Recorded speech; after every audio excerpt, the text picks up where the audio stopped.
आज के समय में चांद पर इंसानी बस्ती बसाने की बात की जाती है, लेकिन क्या आपको पता है कि अमेरिकी स्पेस एजेंसी नासा दिन रात इस काम में जुटा हुआ है। चांद पर इंसानी बस्ती बसाना इतना भी आसान नहीं है, क्योंकि चांद पर ना तो सांस लेने के लिए ऑक्सीजन है और न ही पीने के लिए पानी। यहाँ तक कि अगर आप चांद पर कुछ बोलते हैं तो आपकी आवाज भी आपके बगल वालों को सुनाई नहीं देगी।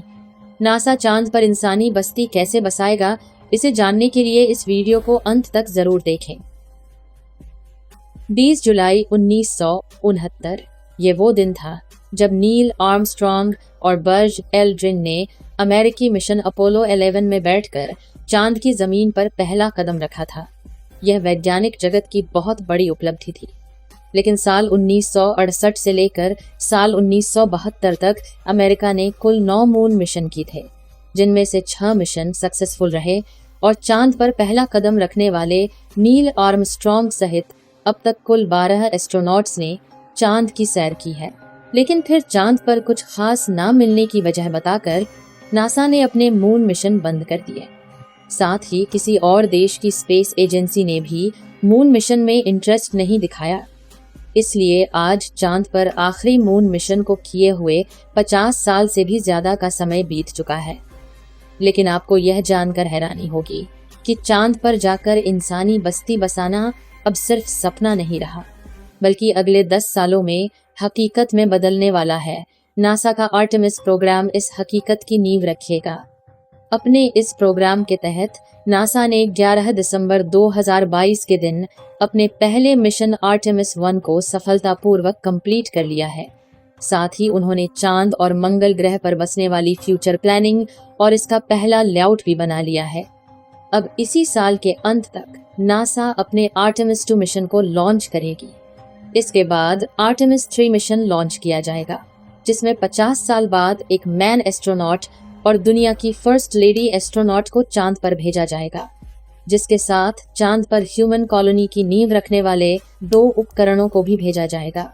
फिर आगे होगा आर्टेमिस 4 मिशन, जिसमें चांद पर एक बड़ी लूनर कॉलोनी भी बना दी जाएगी और नासा ये सब 2028 तक कंप्लीट कर देना चाहती है। लेकिन यह इतना भी आसान नहीं है। चांद पर पहले लूनर बेस को बनाने के लिए स्कैल्पिंग पुरातन नाम के सबसे बड़े गड्ढे को चुना है, जो कि 12 मील चौड़ा और 2 मील गहरा है। और चांद की ऊपरी सतह से 2 मील की गहराई में जाकर बसना अपने आप में काफी दिलचस्प प्लान है। हालांकि शायद आपके दिमाग में यह भी सवाल आया होगा कि जहां एलन मस्क मंगल ग्रह पर कॉलोनी बसाने वाले हैं, तो फिर चांद पर लूनर बेस बनाने की क्या जरूरत है। तो जैसा कि आप जानते हैं कि चांद पर गोल्ड, प्लैटिनम और टाइटेनियम जैसे रेयर और मेटल का काफी बड़ा खजाना है। लेकिन वैज्ञानिकों को इस खजाने में बिल्कुल भी दिलचस्पी नहीं है, बल्कि उन्हें तो चांद पर मौजूद लूनर वाटर यानी पानी के खजाने की तलाश है। क्योंकि अगर पानी को हाइड्रोजन और ऑक्सीजन में शिफ्ट करके वेपोरेट किया जाए और फिर उन्हें लिक्विड फॉर्म में कन्वर्ट किया जाए, तो यह बन जाता है एक रॉकेट फ्यूल, जो कि स्पेस मिशन के लिए काफी जरूरी है।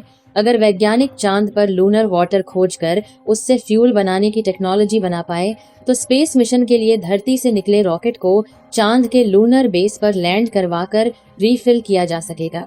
साइंटिस्ट का मानना है कि इस स्कैल्पिंग पुरातन नाम के इस गड्ढे की गहराई में बर्फ के रूप में पानी का भंडार मौजूद है, क्योंकि चांद के साउथ पोल में स्थित इस बड़े गड्ढे के पास वैज्ञानिकों को वाटर आइस के कुछ डिपॉजिट्स मिले हैं और नासा के एक रिसर्च के मुताबिक चांद पर 600 मिलियन टन से लेकर 1 million metric ton lunar ice मौजूद है, जो कि फ्यूचर में किए जाने वाले ह्यूमन स्पेस मिशन के लिए बड़ा खजाना है। दरअसल काफी लंबे समय तक नासा ने इस खजाने पर ज्यादा गौर इसलिए नहीं किया था, क्योंकि कुछ समय पहले तक इंसानों का स्पेस में जाना काफी महंगा था।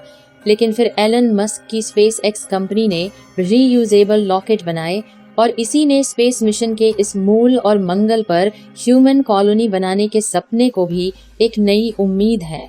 इसलिए अब नासा चांद पर लूनर बेस बनाना चाहती है, ताकि मंगल ग्रह पर जाने वाले स्पेस क्राफ्ट को चांद पर लैंड करवाकर रिफ्यूलिंग किया जा सके। इससे स्पेसक्राफ्ट का फ्यूल टैंक छोटा होगा और इंसानों के बैठने की जगह बढ़ जाएगी, जिससे पृथ्वी से चांद और मंगल का सफर काफी इकोनॉमिकल हो जाएगा। लेकिन यह सब इतना आसान भी नहीं होगा, बल्कि चांद पर इस लूनर बेस को बनाने के लिए बहुत से चैलेंज को फेस करना पड़ेगा। नासा के इस आर्टेमिस प्रोग्राम के 4 मेन कंपोनेंट्स हैं, जिसमें से पहला है SLR यानी स्पेस लॉन्च सिस्टम रॉकेट, जो आज तक का सबसे पावरफुल रॉकेट होगा, जो स्पेसक्राफ्ट को पृथ्वी से बाहर स्पेस में लॉन्च करेगा। दूसरा होगा ओरिजिन स्पेसक्राफ्ट, जो एस्ट्रोनॉट्स को चांद के पास ले जाएगा। तीसरा कंपोनेंट होगा लूनर गेटवे, जिसे हम एक छोटा सा स्पेस स्टेशन कह सकते हैं। ये गेटवे हमेशा चांद के चारों ओर चक्कर लगाता रहेगा। वहीं इस मिशन का आखिरी कंपोनेंट होगा ह्यूमन लैंडिंग सिस्टम, जिसकी मदद से एस्ट्रोनॉट चांद की सतह पर लैंड करेंगे। हालांकि इस प्रोसेस में इंसान सीधा चांद पर जाकर लैंड नहीं कर सकते, क्योंकि ऐसे मिशन में जान का खतरा है।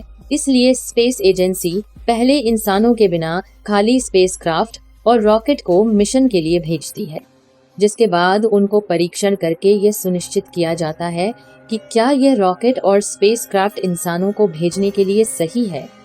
आर्टेमिस 1 को लॉन्च करके नासा के वैज्ञानिकों ने यह सुनिश्चित कर लिया है कि उनके डीप स्पेस रॉकेट, स्पेसक्राफ्ट और लॉन्च रिकवरी के लिए बनाए गए ग्राउंड सिस्टम एस्ट्रोनॉट को स्पेस में भेजने के लिए बिल्कुल तैयार है। अब आर्टेमिस 2 में वैज्ञानिक इस स्पेसक्राफ्ट में 4 एस्ट्रोनॉट्स को बिठाकर लूनर ऑर्बिट पर भेजेंगे, जहां एस्ट्रोनॉट चांद के ऑर्बिट में 4 दिन घूमकर धरती पर वापस आ जाएंगे। इस मिशन का मकसद स्पेसक्राफ्ट के लाइफ सपोर्ट सिस्टम सस्टेनेबिलिटी को चेक करना होगा। और आर्टेमिस 2 मिशन की सफलता के बाद ही आर्टेमिस 3 मिशन को लॉन्च किया जाएगा, जिसमें एक लेडी एस्ट्रोनॉट पहली बार चांद पर कदम रखेगी। इस मिशन में पृथ्वी की ऑर्बिट से बाहर निकलने के बाद ओराइन स्पेसक्राफ्ट रॉकेट से अलग हो जाएगा और चांद की ओर काफी तेज रफ्तार से बढ़ते हुए चांद के पास पहुंचेगा। लेकिन स्पेसक्राफ्ट अपने साथ चांद पर लैंडिंग करने के लिए लैंडर को नहीं ले जाएगा। इसके लिए नासा ने एलन मस्क की कंपनी स्पेसएक्स के साथ साझा किया है, यानी कि स्पेसक्राफ्ट के चांद तक पहुंचने से पहले ही स्पेसएक्स का लैंडर चांद की ऑर्बिट में प्लेस कर लिया जाएगा और स्पेसक्राफ्ट के ऑर्बिट में पहुंचते ही स्पेसएक्स के ह्यूमन लैंडिंग सिस्टम के साथ अटैच होगा, जिसके बाद 2 एस्ट्रोनॉट्स लैंडर में बैठकर चांद पर जाएंगे और बाकी के 2 एस्ट्रोनॉट्स ऑर्बिटर में बैठकर ही चांद के ऑर्बिट में घूमते रहेंगे। उसके बाद जल्द ही यह सभी लोग पृथ्वी पर वापस आ जाएंगे। उसके बाद आर्टेमिस 4 मिशन के तहत चांद पर लूनर बेस बनाने के सामान को ले जाया जाएगा। दोस्तों, अब बात करें चांद पर इंसानी बस्ती बसाने के लिए कॉलोनी की, तो यह इतना आसान भी नहीं है। सबसे पहले चांद के टेम्परेचर को कंट्रोल करने के लिए काफी ज्यादा व्यवस्था करनी होगी, क्योंकि दिन में चांद का टेम्परेचर 126 डिग्री सेल्सियस तक पहुंच जाता है और रात में -175 डिग्री सेल्सियस तक पहुंच जाता है, जिस तापमान में इंसानों का टिक पाना काफी ज्यादा मुश्किल होगा।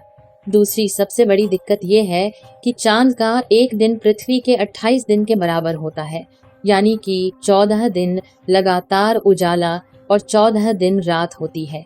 इसलिए लूनर कैंप के अंदर इंसानों के रहने लायक टेम्परेचर सेट करना होगा और जब भी लूनर कैंप से बाहर इंसान निकलेंगे तो उनको स्पेसक्राफ्ट पहनना ही पड़ेगा। इसलिए चांद पर इंसानी बस्ती बसाना इतना भी आसान नहीं होगा। दोस्तों, अगर चांद पर इंसानी बस्ती बसाई जाएगी तो क्या आप चांद पर जाकर रहना चाहेंगे? अपनी राय कमेंट में जरूर बताएं। इस वीडियो को एक लाइक जरूर करें और अपने मित्रों तक इस वीडियो को शेयर करें ताकि उन्हें भी जानकारी मिल सके, और अपने भरोसेमंद चैनल को सब्सक्राइब जरूर करें और बेल आइकन को ऑल पर सिलेक्ट करना बिल्कुल ना भूलें। मिलते हैं किसी और नॉलेजेबल वीडियो के साथ। वीडियो को अंत तक देखने के लिए धन्यवाद।